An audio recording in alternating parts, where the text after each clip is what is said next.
नमस्कार विद्यार्थी मित्रांनो, लर्निंग फॉर ऑल या चॅनलवर तुमच्या सर्वांचे स्वागत आहे.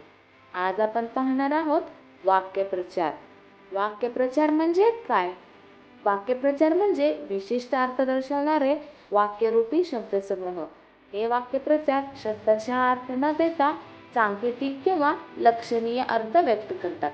चला तर काही उदाहरणे पाहू.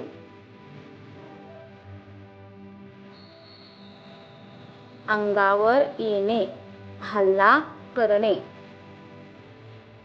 ओठांवर येणे, आठवणे. कानावर येणे, ऐकू येणे. डोळ्यात पाणी येणे, दुःख होणे. हाताशी येणे, मिळवणे. जिभेवर येणे, आठवणे. मनात येणे, विचार करणे. पोटात जाणे, खाणे.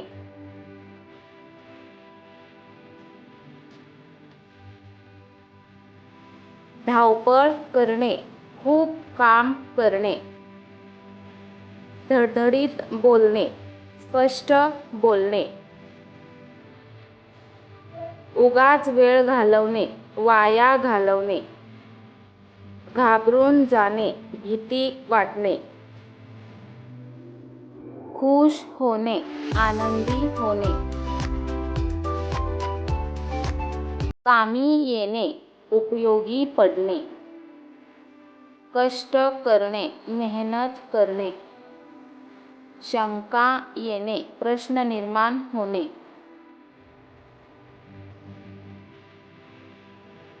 गुपित ठेवणे, रहस्य राखणे.